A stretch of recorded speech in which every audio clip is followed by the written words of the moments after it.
Welcome, everybody. Good morning or good evening to those of you who are joining us from Bangladesh. A very warm welcome to the Chicago Center for Contemporary Theory. My name is Rochona Majumdar, and I teach in the Department of South Asian Languages and Civilizations in Cinema and Media Studies, and I'm a fellow of the Chicago Center for Contemporary Theory. One of the things I wanted to say at the outset is that 3CT, the Chicago Center for Contemporary Theory, is marking its 20th anniversary this year. And among the many themes that we think about, are concerned about, are democracy, film and media from the global south, popular politics, the corporate university, and many others. So please check out our events at cct.uchicago.edu. But publicity is not really the only reason I mention these things. The panel that you see in front of you, who I'm going to introduce very briefly in a little bit, actually brings together many of the abiding concerns that 3CT has. So I'm not going to take up a whole lot of time and just offer my thanks to Anna Searle-Jones and Ryan Eichholt and Kerry Sharkey for their help in the logistical organization of this event. And a huge thanks actually to Nusrat Chowdhury, who helped imagine this event. She brought all of us together. And for that, Nusrat, you're no stranger to the University of Chicago, and we hope you'll never become a stranger to the University of Chicago. I must say that one of the impulses to organize this event was several of my undergraduate college students asking me that why aren't we talking about Bangladesh when all of the country was in fact gearing up for the US elections. There was a lot of talk of India, but why not Bangladesh? And I happened to meet Nusrat at a conference, and I mentioned the urgency that I heard in many college students' voices, and we decided that it would be a good idea to change that. So on our panel today, we have, in the order in which they will present, Nusrat Chowdhury, Naeem Mohaiemen, and Navine Murshid. I won't say a whole lot about them. Nusrat is an associate professor of anthropology at Amherst College, currently on research leave as a fellow at Notre Dame. Naeem is associate professor of in film at Columbia University, and Navine Murshid is associate professor of political science at Colgate, but currently actually is joining us from Bangladesh. All of them are prolific writers, and in Naeem's case, a prolific maker as well. And I'm sure they'll talk more about their work. And I'll keep quiet. Each of our panelists will go in the order that I mentioned, and then we'll open it up for questions. Thank you all for joining. Thank you for this invitation, and thank you, Rochona. I don't want to be a stranger to Chicago ever, although hearing that it's 3CT's 20th anniversary makes me feel quite old. But thank you, as always, for organizing a conversation on Bangladesh, and I'm really looking forward to having this conversation with all of you, especially my fellow panelists who are dear friends and whose work I draw from, and I think with.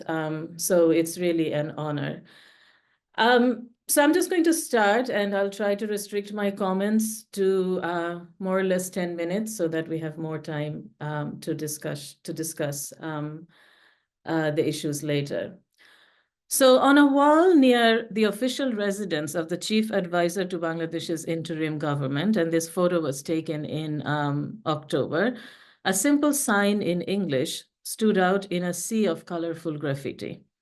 It listed the names of the three largest political parties of the country, Bangladesh Awami League, Bangladesh Nationalist Party or BNP, and Jamaat or Jamaat-e-Islami.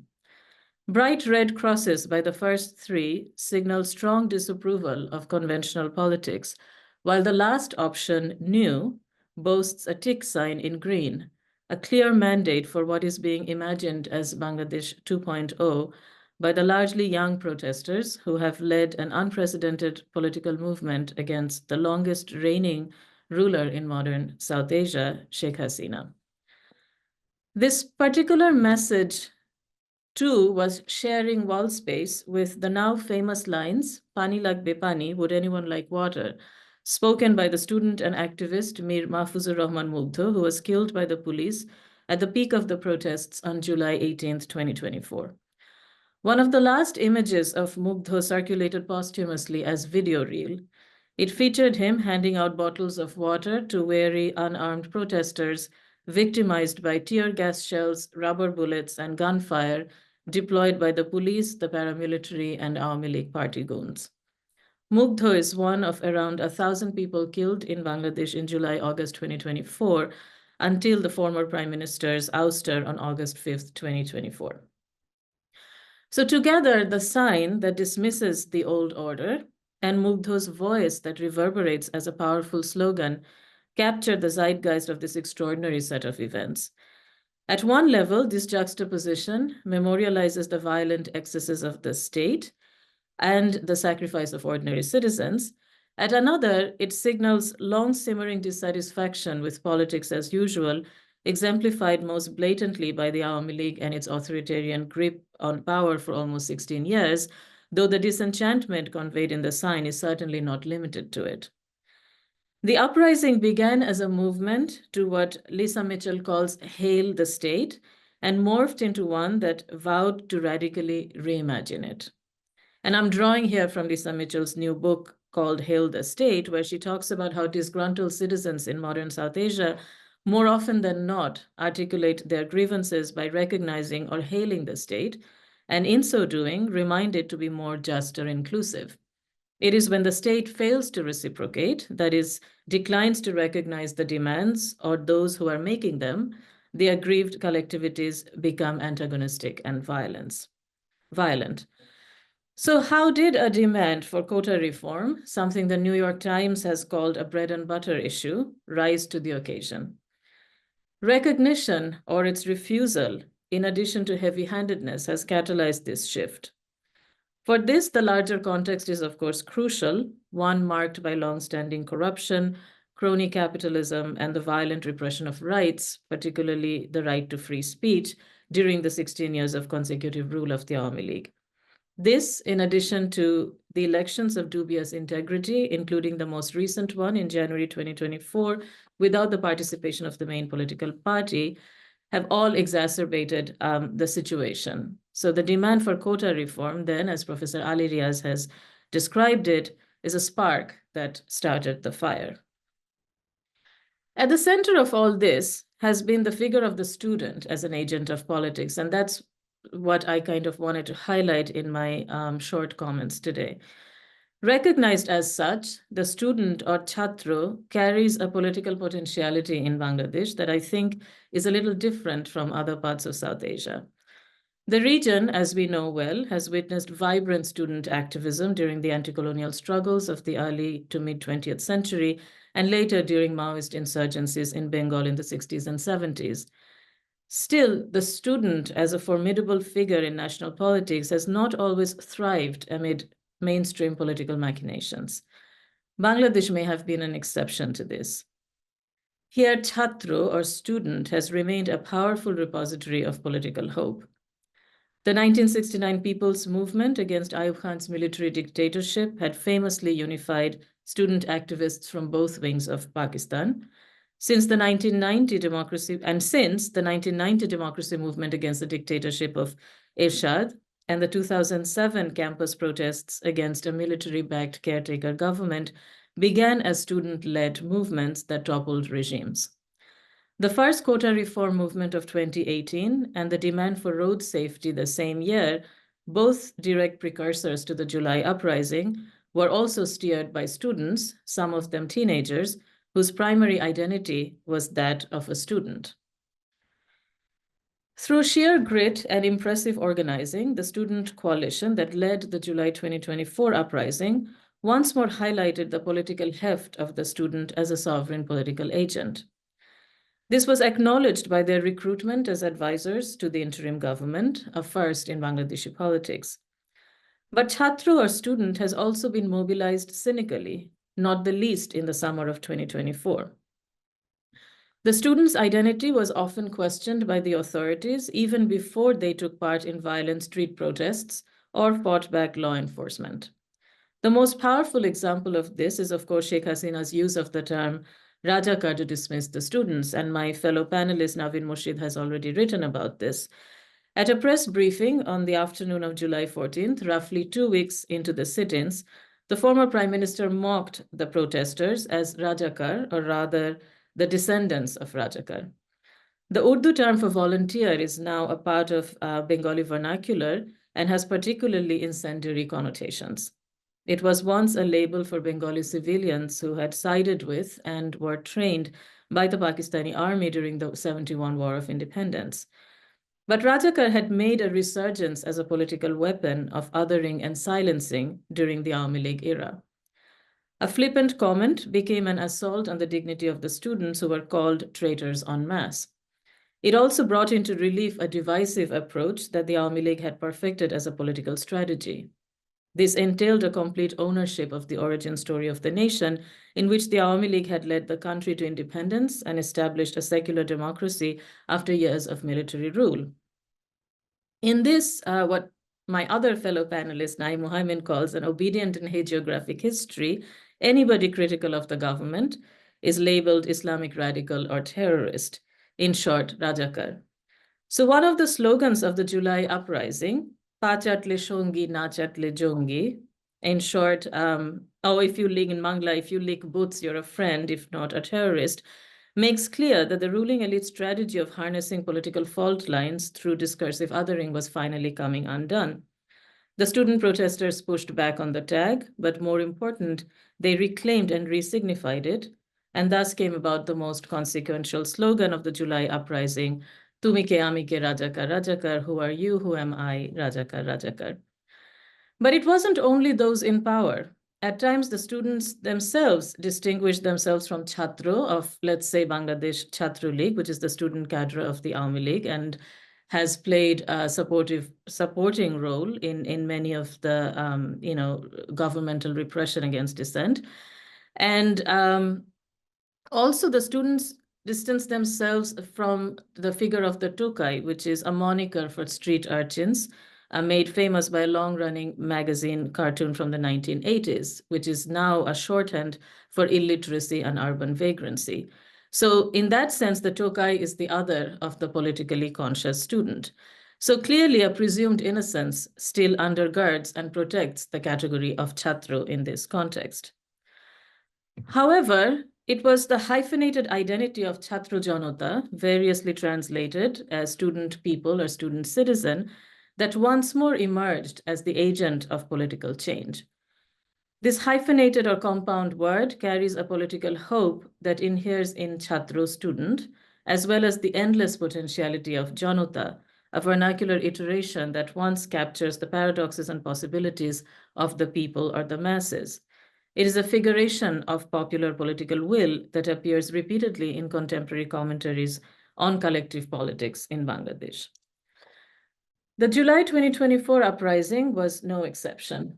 The insurrection of 2024 has been described as an event that brought together and fused these two figures of politics.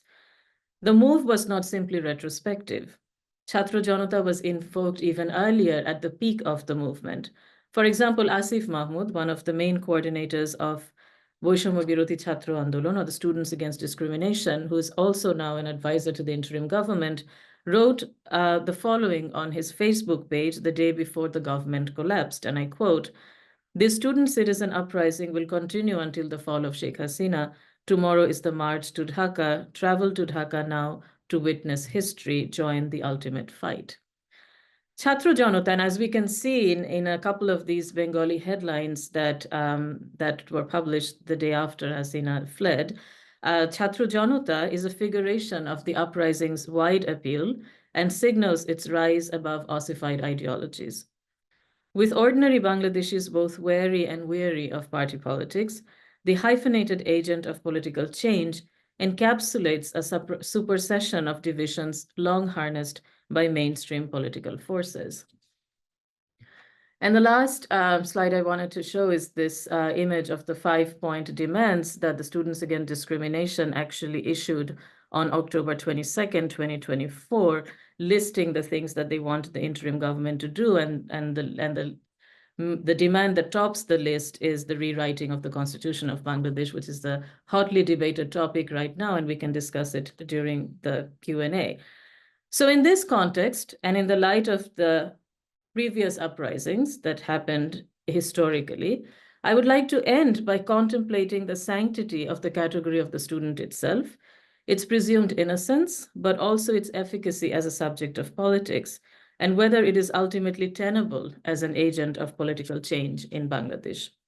What political mileage does or can Chhatro, student, offer when wrested from Chhatro Janata or the masses, and vice versa? So I'm going to stop there, and maybe we can come back to some of these questions after we hear from the other panelists. Thank you. Thank you, Nusrat. Navine Murshid will follow. Thank you. Thank you, Rochona, for creating this space, and I'm happy to learn so much, well, not so much, but a little bit more than I did about this organization and this space that you've been creating for such a long time. So thank you, Nusrat, of course, for bringing us together. And this is a rare privilege to be talking with friends that you admire so much. So thank you for again bringing us together. So today, I want to talk about the representation of the July Uprising amidst misinformation campaigns and fear-mongering that portrayed these protests as an Islamist and anti-Hindu uprising, or as a US-backed coup. So I think I will, primarily take this opportunity to pause and reflect for a bit. As someone who's currently in Dhaka, which is not where I am usually at this time of the year, I feel with so much happening, I rarely get a breather. So I think I'm going to take this opportunity to catch my breath and sort of think through some of what has happened and what we are seeing sort of moving forward, how it is that we can get towards understanding what has happened, because I feel like this is in part where we went amiss, right? That we didn't really take the time to sit and reflect and debrief about what happened, who did what, who participated and why, what role did the various political parties play, what role did the Islamists actually play, right? And I think it's a little unfortunate and even sad that we still don't really know, right? So one of the leaders, coordinators a few days ago said that, this was always an anti-government movement in the guise of a quota reform movement. That's what it was all along. And this comes as a surprise, at least to me, maybe others, maybe not to others. Who knows, right? And I think this is something by now we should have known, right? Was this always an anti-government movement? What role did I'm sorry. What role did the various actors play here? So especially now that there are so many theories about who participated and why, and given how that has a link to how it's been represented elsewhere, I feel like this lack of clarity becomes an issue, right? Because this allows conspiracy theories to thrive. But what remains unclear also is which were true all along and which became self-fulfilling prophecies, right? So is this something that we're making up in retrospect, or or was this always true? And so there's this contradiction of sorts, right? So on the one hand, there's so much information, and on the other hand, we know so little, right? And so every time we try to look for more information, we are always fed things like there's inside information, there's intel from within various guarded political quarters. There, this information that will apparently change how we analyze things, but somehow, as researchers or analysts, so we're not privy to them. Right? So there's this space of white noise, and this inability to trust the information around us, combined with this desire for information, which I think creates this perfect ground for suspicion, right? And allowing for fabricated representations that we see across the world. And and I guess that's in part the unfortunate bit, that it's not that we can say that 100% this is this or this is not that, right?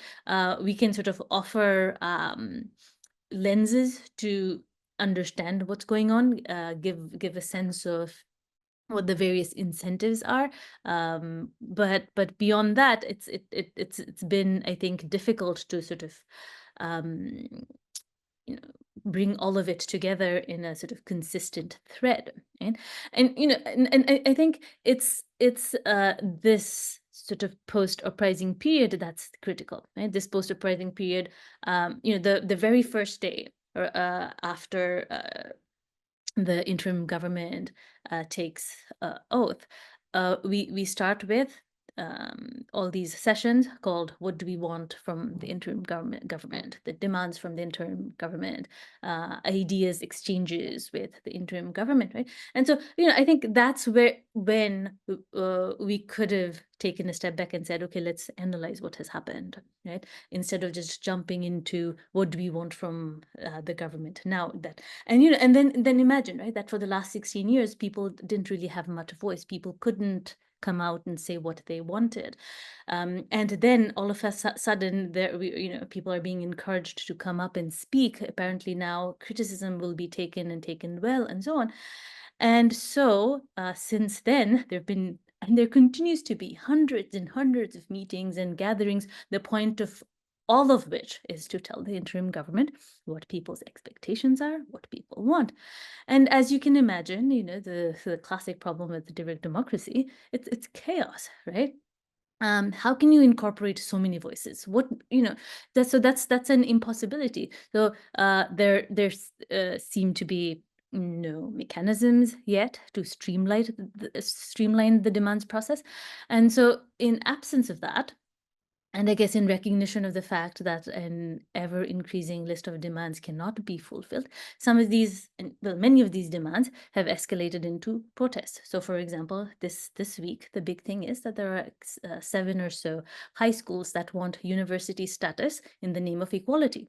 Everyone is apparently mobilizing, and these high school students think that their high schools are qualified to be universities, and apparently they meet all the criteria of a university.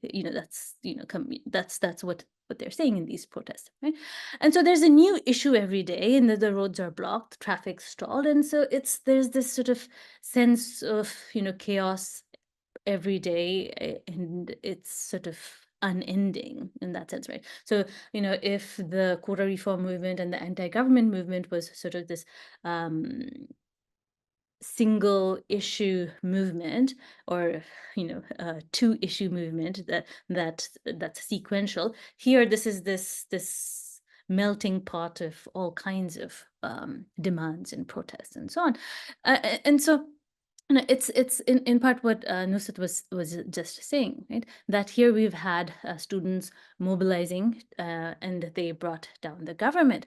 And I think in this period, there's this concern that it's the students who brought about political change, but they will not be the ones who are the beneficiaries, right? And so it's like students of all forms and guises are kind of coming out in order to make their demand, right?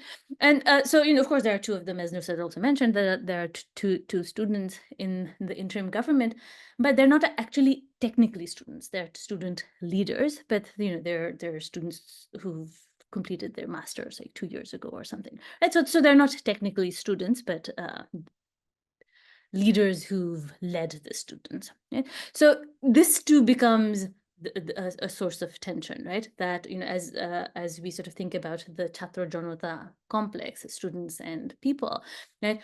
Who are students? Who are people? Where do students find themselves in their relationship with political parties? Are they independent of political parties? What about student parties? Can they actually be independent or not? So these are the sort of various questions that are coming up, which I think are in part what's informing these kinds of protests on the street, right? So, this sort of multiplicity of ideas and demands, right? So I guess at the very least, this is really a very interesting case study in political mobilization and the demands from democracy, or maybe how the suspension of democratic rights produces anarchic tendencies in a period of political change. Yeah? So I say all of this to sort of say how this kind of chaos affects how Bangladesh, these protests, how the student movement, how the regime change, all of this finds representation at the international level also, right? And I think the first thing to note, of course, is to sort of say that the international community, however defined, will always see some kind of problem with political change, right? We'll see it with suspicion, right? So first in Sri Lanka, then in Bangladesh, and here are all these cases where popular uprisings have overthrown dictatorships, and how would great powers or regional hegemons like India react, right? So maybe we could dismiss Sri Lanka as an outlier because it's a small island nation, it's a small economy, relatively speaking, with an acute economic crisis. But Bangladesh is slightly different, right? Bangladesh has become increasingly important as a geolocation. It's a site of geopolitics or great power politics also, where the superpowers of the day are kind of trying to assert control. And so, of course, anything that creates any kind of instability is going to be suspicious, right? And we see that even in this period, there are all kinds of fear mongering that goes on. But I think what's important to note is that fear mongering isn't necessarily based on false claims, right? And that some of these conspiracy theories often contain a tiny element of truth that allow it to become sensationalized, right? And so, and what they do is that these conspiracy theories show this odd congruence between local and global perspectives, and it sort of thrives in this kind of climate of limited freedoms that oddly continue. Right, and so these then serve as warnings. Like, so for example, right now, I think Bangladesh is the only country in the world with so many journalists with cases of murder against them, right? So that who would have thought that there are so many journalists who are murderers, right? And so there's this kind of ludicrity that's also happening, right? And so I say this to also say that how this climate of conspiracy theories that have connections to both local to the local and the global kind of had been weaponized during this autocratic regime of the past 16 years, like Nusrat was saying, that this idea of an Islamist threat is from Awami League's playbook also, right? This is the threat that the Awami League government was apparently saving the nation from, right? That it lingers, and I think it lingers in the way that it does because there's this sort of connection between how this rhetoric was utilized in the past 16 years, how there are these elements that you can point to in this transition period, and how there are global interests. I'm sorry, I'm probably talking too much. I'll stop soon, I promise. Right. I just want to highlight a few things about the various interests, right? That there are. Why is there such an interest in creating this Islamist threat? And I think it's important to remember that all the stakeholders here have something to gain, right? So for the United States, for example, an Islamist threat would mean that they could link Bangladesh to their global war on terror campaign that would allow them to make inroads into Bangladesh to save it, right? Our good old savior complex. For India, an Islamist threat in Bangladesh allows them to play upon the Hindus under threat narrative and serves its domestic political purposes and justifies policies like the NRC CAA, right? That would offer citizenship rights to minority groups in Bangladesh, i.e., Hindus in Bangladesh, right? And we've seen that the Indian media throughout July and August, and even now, they've just played up this angle with some groups even insisting that India intervene militarily, right, to save Bangladesh from an Islamist threat. The Awami League, of course, locally, the Awami League has a lot to gain because they had effectively thrived on the polarization along secular religious lines, claiming to protect the nation from Islamic fundamentalism, like we just discussed. Right? And so the rise of Islamism now would offer the perfect justification for Awami League's return. And, of course, the greatest beneficiaries would probably be the actual Islamists, right? Jamaat, Shibir, and others, for whom this fashioning of the threat effectively empowers them, right? Portrayed as more powerful than they are and vilified for their beliefs, provided the ground to actually organize and live up to their name. So these are the occasions where I would say that, you can create self-fulfilling prophecies, right? So I think what's important to remember, going back to the July days, is that it's not that people didn't recognize that there could have been this risk of an Islamist threat, right? But I think despite those risks, people wanted Sheikh Hasina out, right? That their positioning was that, okay, we handle this first. If there is an Islamist threat, we'll fight that later. Yeah? And so between the U.S. war on terror and Indian communalism, I think the sentiment of the day was that they would be able to handle it. If they could handle Sheikh Hasina's government, they would be able to handle everything else, right? And so I think just by way of conclusion, I think what I would like to say is that it's not that there is no Islamist threat, given that it's been cultivated over decades, right, as a political project. But I think the question for the day is probably some variation of whether liberal democracies can accommodate Islam, or conversely, whether Islam can accommodate a liberal democracy, right? So what's emerging in terms of what looks like outright culture wars, it's as we speak, there's emerging violence in Chittagong. A mosque has been shot at, someone died, and so it's an ongoing situation, along religious lines. So I think the critical question becomes this: so what's this relationship between democracy and religiosity? I will end there. Thank you. Thank you so much. Thank you very, very much, Navine.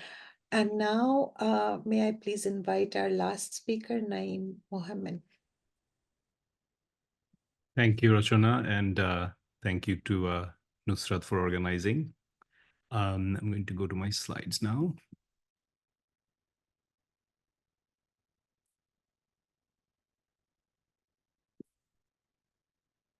So one common thread in the remarks, especially I think from Navine, but also from Nusrat, has been actually the reinvention of our very recent history. We heard from Navine about these new claims that are being made about there being a plan all along, which I personally am quite skeptical about. I think there's a lot of backward rewriting of the history to give a continuous genealogy.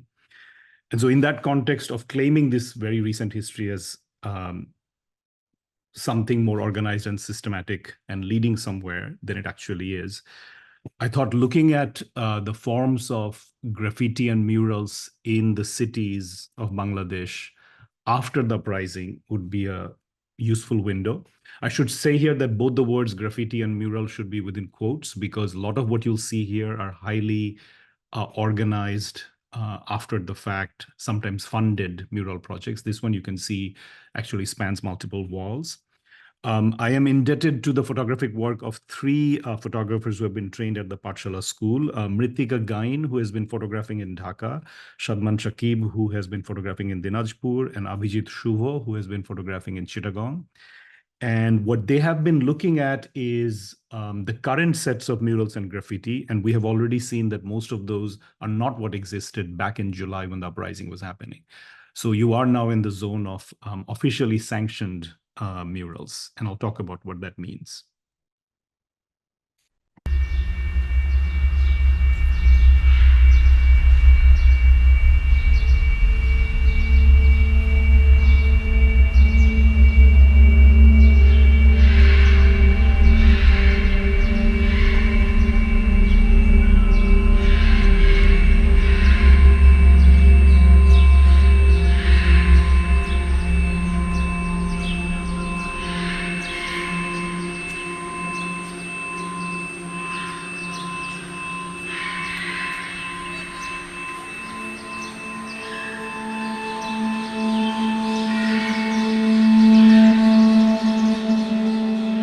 A seminar in 2013, we were discussing yet another anniversary. An older gentleman interrupted me, stern finger raised high.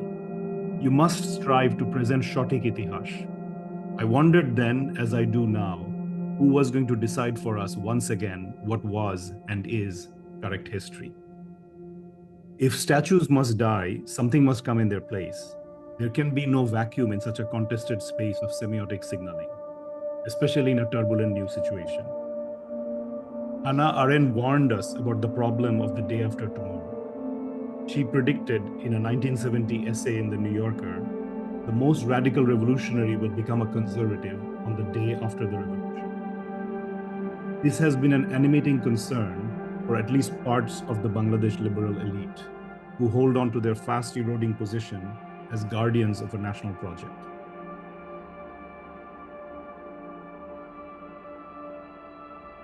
New statues, named highways, and museums have a long timeline. In the abbreviated 100 days since the collapse of the old regime, the streets of our cities have emerged as the new sites for erecting slogans, icons, and images. These propose to be multiple answers to that question posed by Humayun Azad: is this the Bangladesh we wanted? Yet there is something highly mediated about the graffiti or murals that have emerged since the August uprising.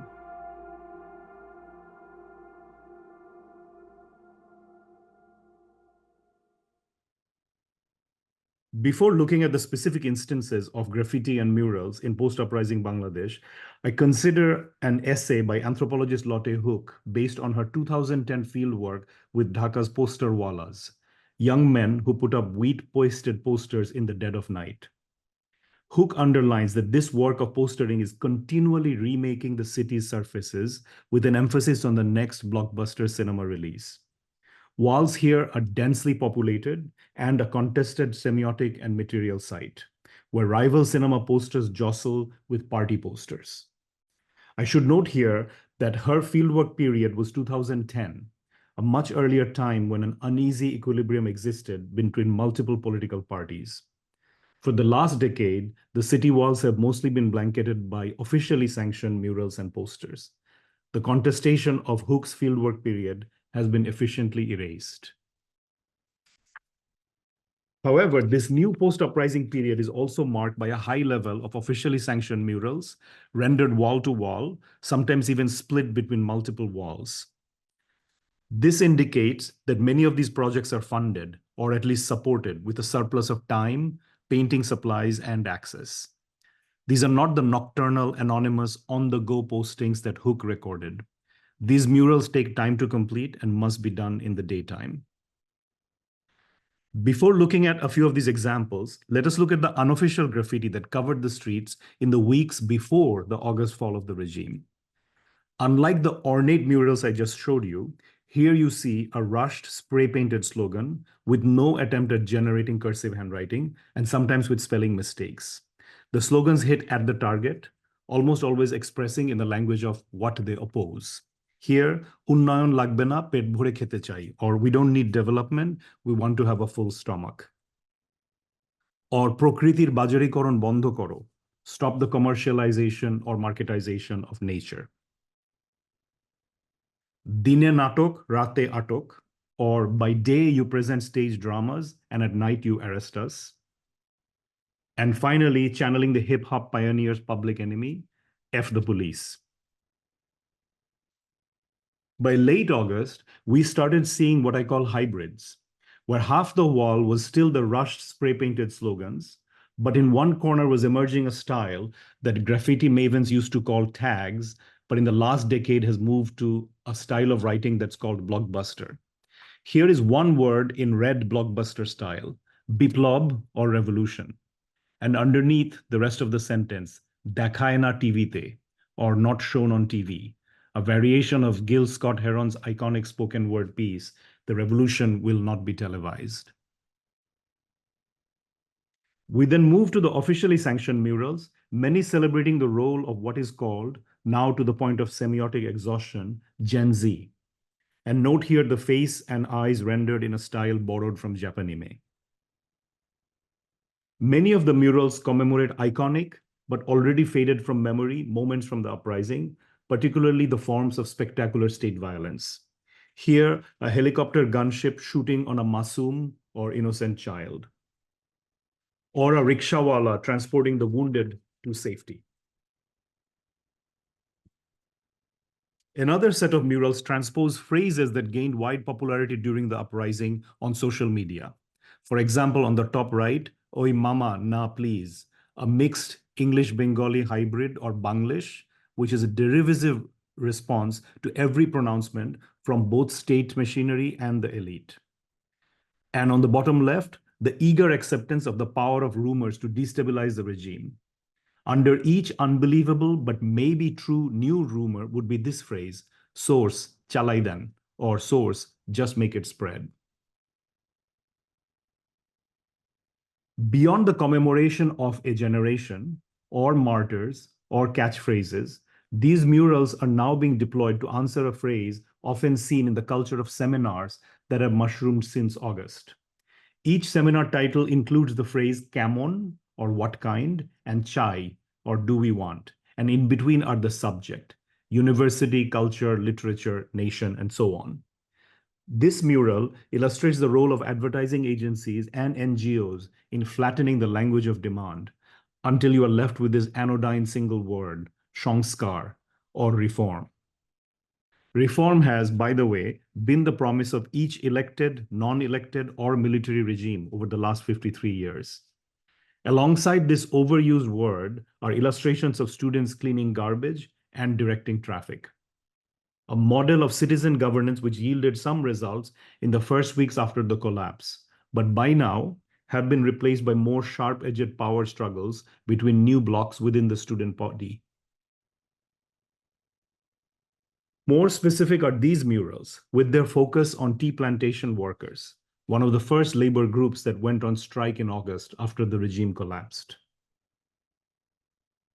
Also very pointed and with potential impact on land rights are these murals that talk about the indigenous community of Chittagong Hill Tracts that first waged a 20-year guerrilla war for independence in the 70s, 80s, and 90s, and now has been dealing with 20 plus years of a post-peace accord situation of non-results. Here, the slogan says, Bondhu cholo pahare, dukho dekhai tomare. Friend, come with me to the mountains. Let me show you what sadness looks like. Note, however, that even this well-meaning mural uses the archaic ethnics rather than Adivasi. And the messaging makes no mention of the military that plays a dominant role in suppressing indigenous rights in this area. A reminder that the current interim government depends on the support of the military, both law and order and its own shaky legitimacy. I end with this set of murals taken from different locations that gives a first sense of a political contestation about the role of religion, and in particular Islam, within the new political order that is expected to come after elections. The classic imagery here is a bloody, severed fist carrying the flag and a rising sun, again in a Japanese style, floating over mosque, church, gurdwara, and temple. Another mural pairs Shangram or struggle with the same helicopter gunship image, and watching over the scene in the style of Soviet realist posters are three faces that seem to commingle faith and ethnicity, especially in the third figure, who appears to be marked as indigenous. Other murals struggle to represent faith through face or clothing. While the slogan says Dharmo jar jar desh shobar, or religion is individual, but the country is everybody's, we note that the presumably Muslim man at the end has not such visible markers of faith. Or what does it say about the drawing imagination that the everyman is of one faith? These murals, we can call them secular, live alongside these ornate other murals, relatively new within popular street iconography, of highly detailed Islamic calligraphy.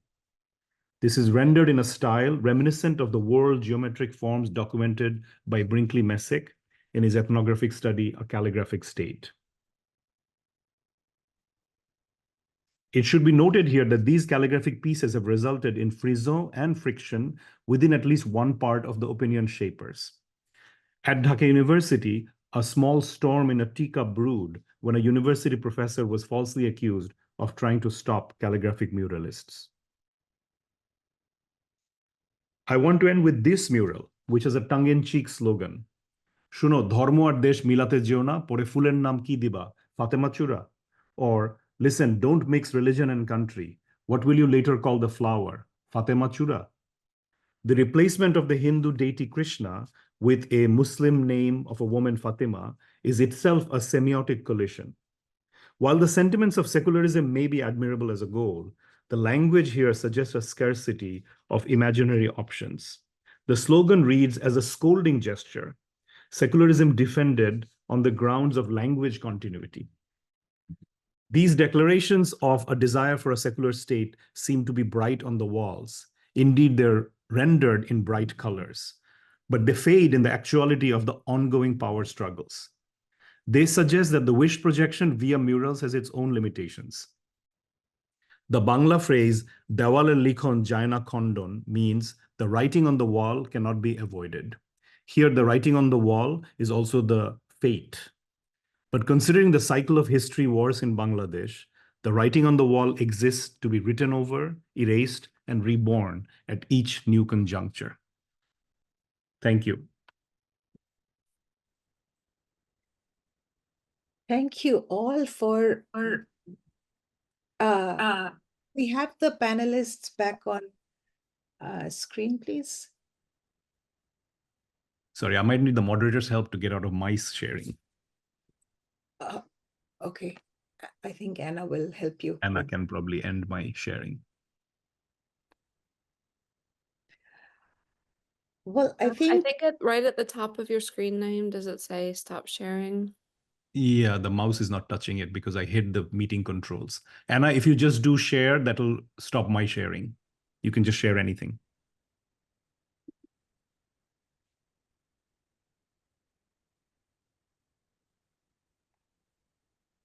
oh, good. There Okay. we go. Thank you. We actually have a great audience here, and I want to encourage them to please put their questions down in the chat, and I'll probably call on people as best as I can. So to just get us started, maybe I'll ask something to each of the panelists, and also invite the panelists, if you have questions of one another, to get us started that way. But one thing I have to say is, with all of you, you've all written books where so much of what you spoke, and you wrote the books a while ago. I mean, in Nusrat's case, Paradoxes of the Popular, we're seeing it happen again. And, there's a sense in which I feel like you had a sense of the pulse of things, which is not to say that all of this was premeditated, but there's something so prescient about each one of your works that I just wanted to remark on. So very quickly, Nusrat, I wanted, if you could, talk a little bit more about the coalition politics of, that constituted the Chhatra Janata, because I want to learn a little bit more about it. You spoke very beautifully about the figure of the Chhatro, and then ended, or towards the end, you were talking about the Tokai. I'd love to hear a little bit more about the different coalitions. For Navine, again, I cannot tell you how much conspiracy theories actually resonate with the Chicago Center for Contemporary Theory, because so many of my colleagues did this mega project called Conspiracy/Theory. So this really does resonate, but I wanted to invite you to actually talk about the book that came out last year. And in terms of your talk today, so India's Bangladesh problem and some of the things you highlighted in the talk. And Naeem, that was really, it was a very moving presentation. But my question is kind of more prosaic, because both in the statue destruction as well as the murals, I mean, you hit a note which was very poignant, and I respect that. But could you actually talk, because both are very global. I mean, the set of images that you showed us in the beginning were actually referring to statue destructions all over, in many parts of the world and across time. And then in the murals, there was definitely influences of Japanese anime, college graffiti in different parts of, say, the subcontinent. So could you, or if you're in a position to, can you actually talk about how the world comes in into into the thinking of these groups, both both established groups and oppositional groups? I'll stop there. And again, I want to invite our audience to please put their questions in the chat, and I'll call on you. And thank you again to our panelists. So you can go in whatever order. I can start. Thank you for that question. And I think listening to all of us today, including myself, I realized that we are at this point when we are really trying to make sense of the messiness of it all, right? And as somebody who studies popular politics, it's always messy when you are, when you're actually talking to people. And I think a kind of, if people are disillusioned, then they were actually nurturing some kind of fantasy that is never there when it comes to popular politics, right? I think, the way this student movement came into being, and that's why I think the category of the student, carrying some kind of sanctity is actually really important to think about, because some of the movements that happened before, and as Navine mentioned, that now some of the students are saying this was always anti-government or whatever. Yes, but there were also many students for whom that was not an issue at all, right? But I think one of the main things that brought the students together and that helped garner support from ordinary people was the fact that there was party political affiliations were secondary to the identification as a student. So now a lot of people I know talk about how, the landmarks that were vandalized were done by, Chhatro Shibir, which is the student wing of Jamaat-e-Islami, but Chhatro Shibir is still Chhatro. You might not, think of them as student in the same way as you would if they were, let's say, activists of the Communist Party of Bangladesh or something. But I think, and I remember very vividly some of the comments that were made by the student coordinators at the time that we don't care which political party you're affiliated with, as long as you come here as your student, and that is the primary identity, right? And I think what is happening now is precisely trying to kind of chip away from that, that kind of edifice of the student activist, right? Now trying to put people in different groups and with different affiliations. And in fact, some of the people who are feeling the most insecure are the main political parties. I mean, just yesterday I was listening to one of the former members of parliament of the Bangladesh Nationalist Party. And if I don't know if you have seen this, but the chief advisor to the interim government, Muhammad Yunus, when he was at the UN last month, he introduced one of the student coordinators as the mastermind, right? And a comment that actually generated a lot of discussion, also conspiracy theories, because that would assume that this was being planned for a long time. And then people were also saying, no, Muhammad Yunus doesn't really speak in a political language. He's just so excited. And so he just used the term mastermind. And one of the former MPs of BNP was saying that, well, if the students were the mastermind, we were the master brain, because we have been doing it for a long time, right? But that comes from a certain kind of insecurity, because they haven't been able to accomplish what the students have. But I do think that despite the messiness, despite the different kind of ideologies, there was something about the category of the student that actually that was privileged, and that privileging of the student identity actually helped garner a lot of kind of wide support. And of course, Chhatra Janata as kind of a hyphenated category, I think really personifies that wide support, because it's not just the students, it's also the people. And now who the Janata is, of course, is a very messy topic. So I think that at one point the student category, beyond these kinds of affiliations, beyond these kinds of other coordinates of identification, I think really helped bring this together and propel this forward.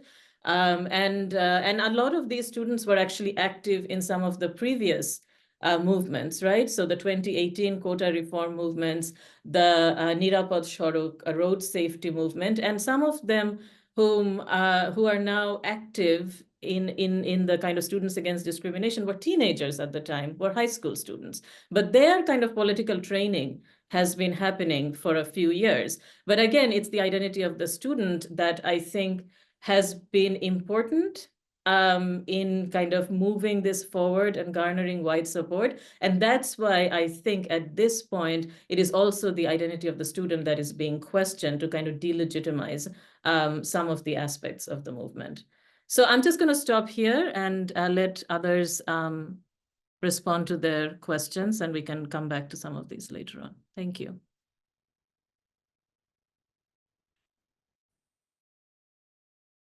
Okay, I guess we'll just go in the order that we were called on.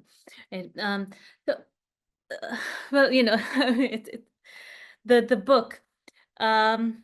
I don't know where to start. I think that the relevant. I think I'll just see where the relevance is in terms of the mobilization and I think and also the kind of representation. And I think the critical thing here is anti-Indian sentiments that became pretty important in recent months, right? And and it's dialectical, right? That here's how the Indian media represents Bangladesh, and then the response from Bangladesh, of course, sort of is a negative response, right? And so I think it. So in my book, my book is really about India, Bengali Muslims in India, and how India-Bangladesh relations implicate Bengali Muslims in India because of the conflation between Bengali Muslims and Bangladeshis, right?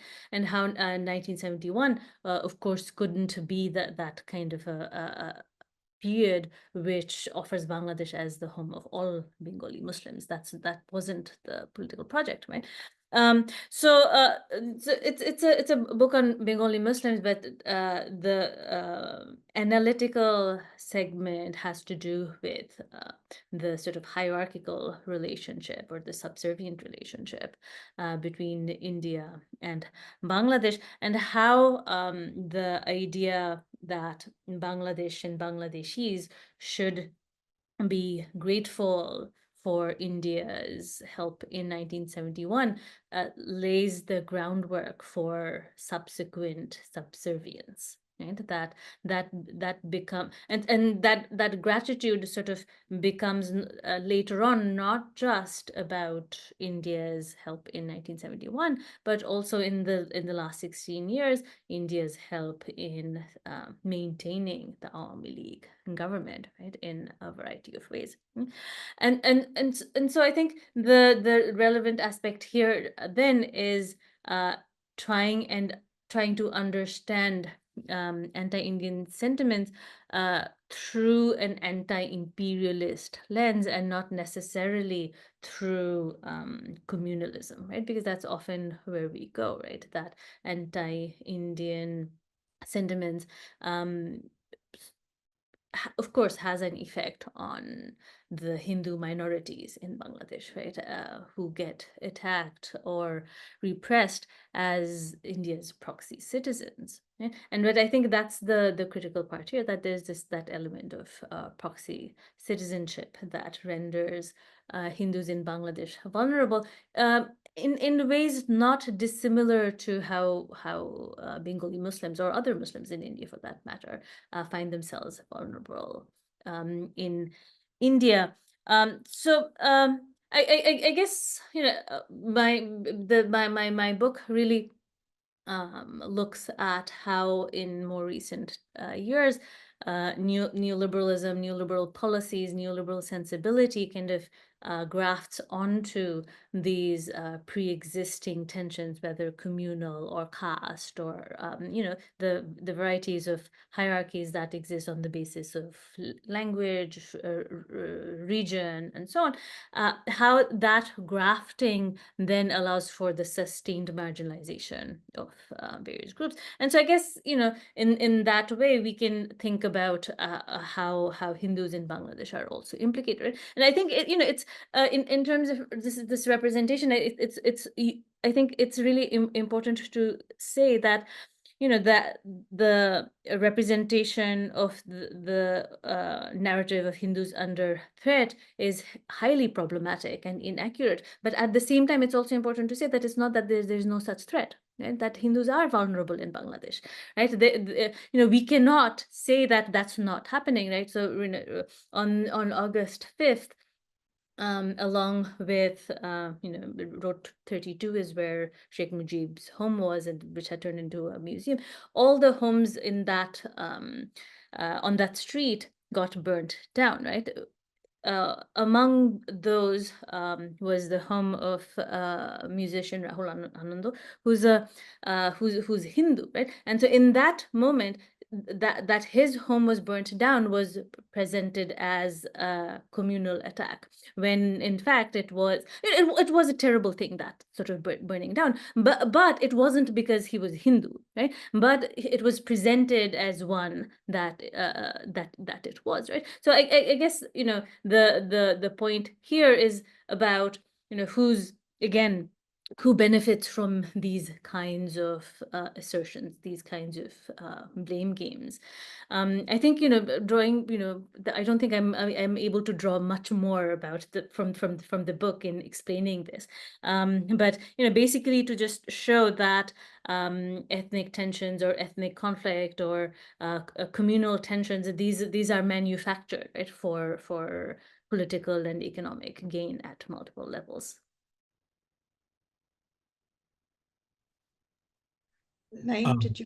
Yes, you had raised two questions, actually kind of similar line about the specter of globalization and globalized language, both for the statue sequence and then for the murals. So just to clarify, the statue sequence, the globalized aspect, which is of course Saddam statue, multiple statues of Lenin collapsing, and other statues from former Soviet Union. That's my intervention to commingle those with the statues of Sheikh Mujib being pulled. I don't pull down. I don't think those attacking his statue on August 5th or 6th were thinking of Lenin. Majority of that crowd was born after 1989. So the Soviet Union, the fall of the Berlin Wall, these are our imaginaries and reference points. It is not for that generation at all. They responded, frankly, with the fury of the old regime is gone. At astonishing speed, which is why I have to raise my eyebrows every time I hear these mastermind theories. I don't think so. I think it was much closer to what Nusrat has written about in her book about crowds and power and contagion and the fana and the energy that the group gets when everybody's together. And now there's all this backwards engineering of a narrative so that it doesn't appear to be spontaneous and even to some degree a series of, the movement's biggest energy was the regime and its mistakes. The statue, one interesting thing to talk about, though, is it's not really a gold statue, but it's a gold-plated statue, or it looks like a gold-plated statue. It was an extraordinarily expensive statue. We heard figures that were double-digit crores. These numbers stick in people's heads. We haven't spoken about it, but there were a series of financial scandals right before July, which were in a line of a financial scandals, but these came very close to home. The prime minister's own personal secretary, for one thing, and these people had all fled the country. People remember these numbers in very abstract ways, and then they project that number, an astonishingly large number, 40 crore, a number you can't actually figure out how to write out, and you project it into this, what is actually a golden statue, but looks like a gold statue. So the fury of the crowd is also not just to the figure, but the financial ruination and loss that's embedded within that. And I think that was the biggest impetus for attacking the statue that I basically cut and interposed with these other pieces. The murals, though, is a different matter. And I think it's useful now to talk about not just a globalized language, but the role of the English language and hybrid Bangladeshi language. So I've written about this elsewhere. I think one of the things that made the June, July, August uprising particularly unmanageable for the government is it represents a sum total of all the strategies and language that I really dislike this term, but let's just use it for now, Gen Z and its affiliates have picked up, which, by the way, I think as language is not language that we are suited to represent. None of us are from that generation. Most of the things that I reference here, I almost always have to ask someone, what does this mean? Usually my niece, and I would almost always get this response of, where have you been for the last 5 years? This is the chalu phrase in Dhaka. Obviously, I'm not plugged into it. But one of the ways that mattered, especially the mixing of English and Bangla, I think it actually also confuses the search algorithms, right? So, oi mama na please has English and Bangla in the same sentence. And it's a lot of these phrases that if you just see that phrase, it doesn't mean anything. Irony was a very big language underlying of a lot of the slogans and responses. So you'd actually see mini videos. Many of these have disappeared because they are those 1-minute things that stay on Instagram. You'd see a video that would appear to be complimenting someone from the government. And just the caption says, oi mama na, please, right? So you're like, oh.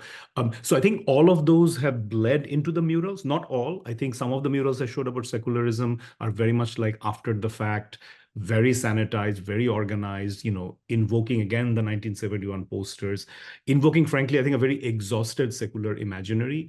And then the style, Japanime, Korean animation, these things are just really big and they flow through. I will say that I'm very interested in the passage of time and how it affects how we look back. So I wrote a piece 2 days after the fire. August 5th was the collapse. Fire was that day or this next day. I wrote a piece 2 days later.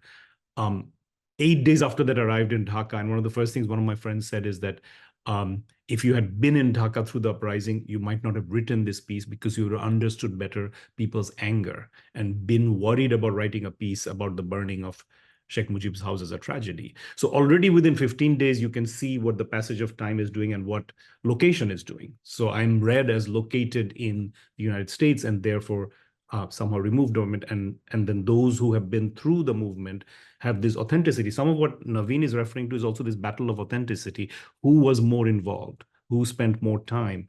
All of those things are filtering through. What to me in terms of street murals is, I think, very much a backwards engineered trying to build a continuous narrative of this is what we fought for. Whereas with both Nusrat and Navine have indicated, there is not necessarily agreement on what we fought for. Yeah, absolutely. Nusrat has her hand up, so yes, please.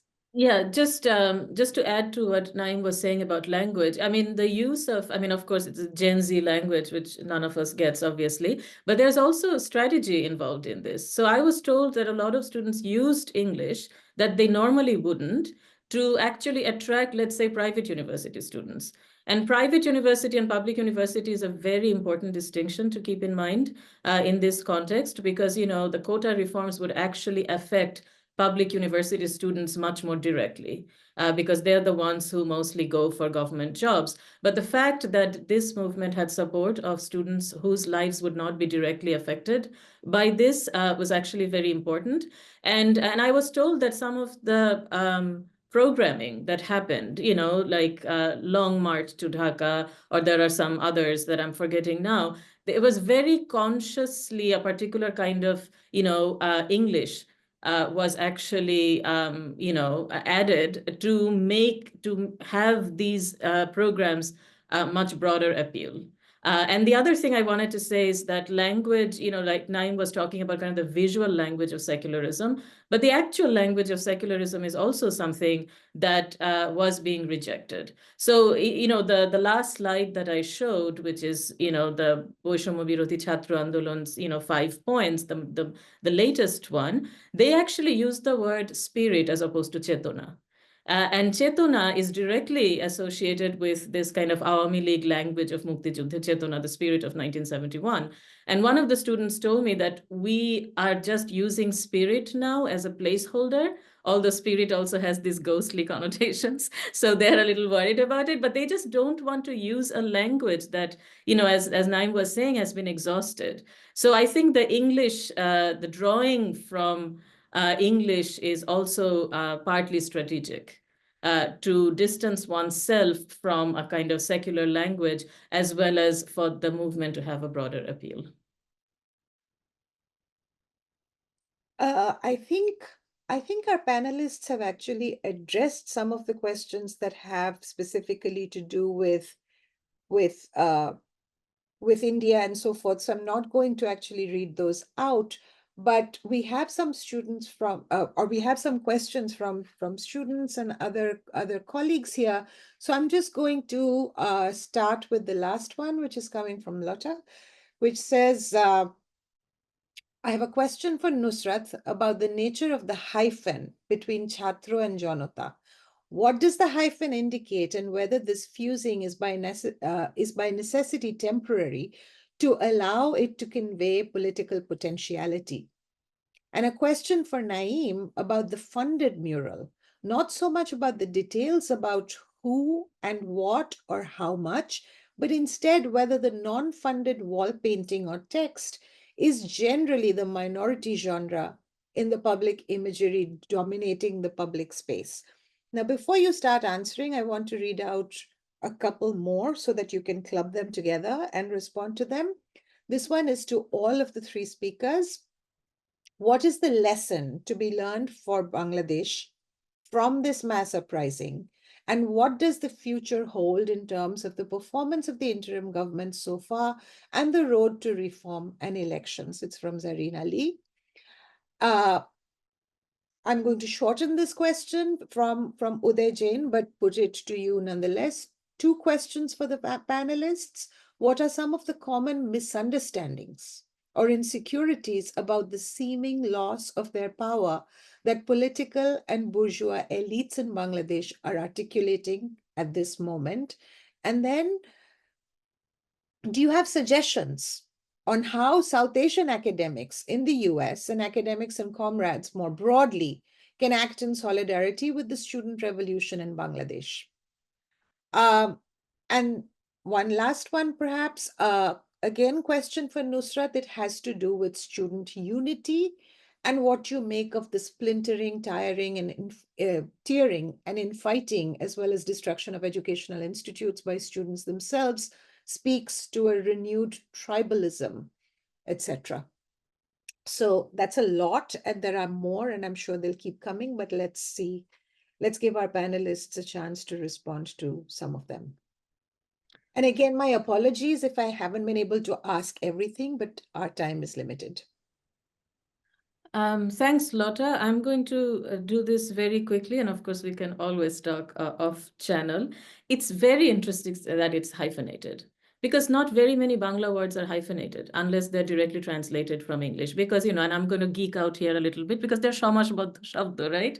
When you have Shamash, you don't need hyphenation. So I think it's really interesting that Chhatra Janata has survived the hyphenation. And I think the hyphenation is important because it keeps both the categories separate with their, kind of characteristics, but they're also fused, which kind of signals, kind of widespread support or purchase of the term. Navida Khan recently wrote a very short piece in the Daily Star about Chhatra Janata, and she actually disagrees with me on this issue. She thinks that I am, keeping the hyphenation and keeping the two things separate, whereas she looks at it as becoming something else. But I actually want to keep holding on to the hyphenation, and I think this is very important because you can always disentangle the two. If it's just Janata, as you know, I have written about this and we have talked about this, that Janata can also be a mob. The people who vandalized, Bongo Bhavan or সংসদ Bhavan were Janata, but they were not Chhatra Janata. So as soon as it becomes Chhatra Janata, it kind of carries a certain kind of political potentiality that I think is very important. But of course, it would be interesting to actually talk to people who write the headlines, for example, like when did it become Chhatra Janata from, a Chhatra Andolon, right? I mean, that shift, I think, is very important. But this is, of course, something that I want to think about more and write about. And if I could quickly, before we go to the others, about the last question about Chhatra, because it was I was asked that question. I mean, unity in popular politics is often ephemeral. It's often transitory, right? Nobody, I think, ever had the delusion that student as a category would actually be unified, because there is also now a lot of kind of not just conspiracy theory, but just speculation about whether the students are going to form their own political party or not. And for some people, that's an exciting possibility. For some people, that's not an exciting possibility, because that threatens, the kind of legitimacy or the staying power of the more, conventional political parties. So I think a lot of times these kinds of unity happen in times of crisis. And I think that's what happened at that point, at that moment. And now students, like the example that Navine gave about high school students wanting their institutions to become universities. Yes, that is true. And right now in Bangladesh, you can get away with a lot by being a student, right? It has really become a certain kind of category with a lot of purchase. But at the same time, it's not just, students of high schools. There are, ethnic groups, indigenous groups, ethnic minorities. There are garment factory workers. There are civil servants. Everybody is on the street, right? And I just recently wrote a piece in Journal of Democracy, and I ended the piece by saying, democracy is still a lot of work, but politics has indeed come back in Bangladesh, right? The fact that you can come out on the streets and say these things, whether we like it or not, it's chaotic, but it's also politics. So I think unity is something that we should always be a little suspicious of, not in a kind of cynical sense, but asking too much of unity, or asking unity to survive, something like this is problematic. And I think we will always be disappointed if we look for that kind of unity to survive a political crisis. Thank you. Thank you. Shall we go in the order that you all presented, and maybe Navine first, and then Naeem can. Okay, all right. So I think I'll just say a few things. I guess I'll start where Nusrat left off in terms of this unity question, right? I think if we look at the quota reform period, even then we know that there wasn't really the kind of unity that we saw subsequently when it turned into an anti-government movement, right? So, because some of these demands from the students were actually quite regressive, right? So they didn't want quotas for women, and there was a debate about that, and all kinds of things where you would think that, okay, this is really something that they have to talk it out and deliberate, and it gets resolved through discussion, and not necessarily something that Chhatra Janata would fall in line to support, right? Primarily because some of these were actually pretty regressive, right? So the transformation from the quota reform movement to an anti-government movement is then a very important one, and I think that's where the Chhatra Janata element becomes useful, right? I think I do like this sort of understanding of Chhatra Janata as being separate and yet fused, because of the potential for it to be either or and both, when necessary. But I also know that this is often the kind of cover that students or even other political movements use as a way to sort of create unity, right? That who are we? Okay, we are Chhatra Janata, right? Because we will we at least aspire to have a movement that brings together students and people, right? And I think part of it has to do with the sort of middle class nature of student movements, right? That how is it that you get other segments of the population into this movement, right? That if it's only a Chhatra movement, then it has its pitfalls in terms of who it can potentially include, right? So even in this period, there's this ongoing question about what about workers? What about peasants?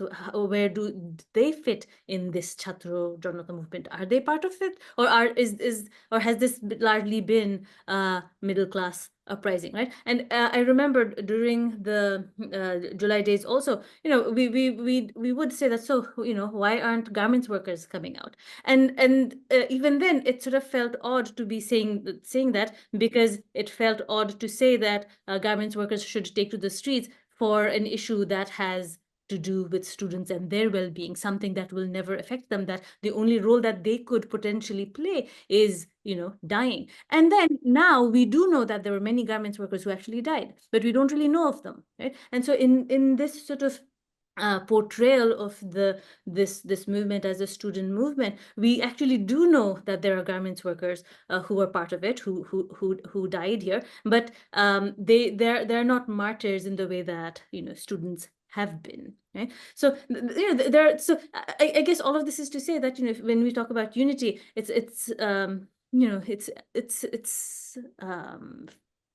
actually not really there in that sense, right? It's a fragmented kind of unity, right? So garments workers joined not as workers, they joined as parents, as neighbors, as friends, and so on, right? And so they were part of the Janata there. So I think I'll just end there. The other thing I wanted to add to the conversation in terms of the murals and the wall art and so on. One is about the sort of synchronity, right? That I think what was very powerful during the time was how memes on social media, wall art, and slogans sort of synced together to give a unified message, right? So we knew what was happening, why they were mobilizing, what were the talking points, when is it that this is transitioning from one kind of movement to the other. The other thing I want to sort of think out loud about is the kind of I think, Rochona, you called it sort of the global sense of it, right? That we've seen this image of Sheikh Mujib, Lenin, Saddam being pulled down, right? We've seen images of the Ganabhavan being looted in Sri Lanka and so on, people swimming in the swimming pool and so on, right? And so there's this element, right, where there's almost a kind of a blueprint, if you will, that this is what we think protests are about. This is what we think anti-government movements are about, and so we're going to do that. And I think I point this out to also say that so if you look at how the parliament and Ganabhavan was vandalized, you get a certain kind of imagery about violence and riots and so on. But at the same time, there was no government for 7 days after the uprising, and there was very limited crime. The only kind of crimes we had seen were political ones. These were targeted, not like random crimes. Stores were not looted. There were no riots. So there are people could have easily broken down glass walls to get cars and motorbikes and so on. None of that happened, right? And so, I say this to say that, this was, primarily a very peaceful kind of movement with these riot elements really a kind of copycat actions rather than something that's kind of emerging from anger. I'm sure there was anger also, but there was also this element of this is what you do during these kinds of movements, so that's why we are acting in this fashion. I think I'll end Thank there. you so much, Naveen. I think you've also responded to a question that was up here about the role of social media. So thank you very much for that. So maybe we can let Naeem have the last word. Sure. I'll just stay on the question of murals and Lotte's question about whether the sanctioned murals, what's the balance between the sanctioned and unsanctioned. But I'll just say one thing to preface it, because some of the new questions that we got, they're all along the lines of what is to be done, now and in the future. I think it's important to underscore that this is an interim government. Its only job really is to do some reforms and then hold elections. So actually, the only thing that will define what's the future direction of Bangladesh is who wins that election. And sometimes I also feel, even in our discourse, we're spending a lot of time talking about the interim government, as we should, but they have a 1-year timeline, maybe slightly more. Ultimately, the path of Bangladesh will get decided by the elections. And the fact that the students haven't formed a political party yet, I don't see that as a great sign, because if the elections were in a year's time, it's not enough time to set up grassroots. So there's a gap. There's tremendous amounts of discursive energy being spent on how to improve the interim government, even though they won't be permanent anyway. So it doesn't matter in some ways how fantastic they are. I have my own impatience sometimes with the over focus on that and not at all focusing on the election scenario. I think the murals are part of the same sort of arc of being satisfied with perhaps that which won't have a long-term impact on the direction of Bangladesh. No matter what beautiful murals you might paint, if the candidate who sees things your way, who thinks Bangladesh belongs to every religion, every community, if the candidate doesn't win, then these murals won't matter. They'll in fact get erased by the new government. I use the phrase backward engineered genealogy, and I think that's very much happening right now. I do think things that happened in July and August were a repetition of things that happened in 2014, and people learned from their mistakes, and the state did not, and that's why things played out in a very different way. From 2014 was also a quota uprising. I think the thing to note about the murals is that the 3 students from Pathshala, the 3 graduates who went out to photograph, they were actually trying to photograph the original murals and original graffiti before they disappeared, because already there was this funded project to start erasing them and putting up these very nice, fancy, multiple wall murals, which are not unofficial at all. And they were not able to, actually, I went through all the photographs, they were not able to capture very many of those. Most of those had already been erased. So they ended up, in order to bring back lots of photographs, photographing the newer, brighter ones. And if you look at the majority of the graffiti that's been erased, they also represented this popular anger, which is important to take into account, because the popular anger gave the movement velocity, right? The movement had a fierce nature to it at times as well, that also frightened elements of the state. There were parts of the state, including the police, that deserted their stations, not because they had lost faith in the government, but they had lost faith in the government to protect their own lives. That's it's not a nonviolent Gandhian uprising at all. And I think some of the graffiti expressed that fury, expressed the sharp personalization of that in not only the figure of the leader, but some of her key ministers who are unpopular. And there's a velocity in it that would worry us if we stop to think about what those people might do if they come to power. If that kind of zeal then moves from the previous target, which has been deposed and is no longer in the country, to its new targets, which I think is also what's happening. So the fact of erasing all of those sometimes violent graffiti, sometimes misogynist graffiti, and its replacement by these beautiful, perfectly painted murals is a kind of wish fulfillment that I don't think matches up with the actual hard work of politics that's going on the ground right now. Thank you very much. That's actually a very thoughtful note on which to end. This was an excellent session, and it actually makes me think that we should probably have more like this. I mean, originally, I had planned this as a teach-in. It became a panel discussion, but I'm sure I speak for our audience, the organizers, and everyone when I say that we learned a lot. Thank you all for your very generous contributions. And I also want to especially recognize how difficult it is sometimes to be talking about the here and now. So I take what Navine said very seriously, that you want to take a step back, take a deep breath and comment on it, which all of you did phenomenally, beautifully. Thank you again. And thank you all for attending.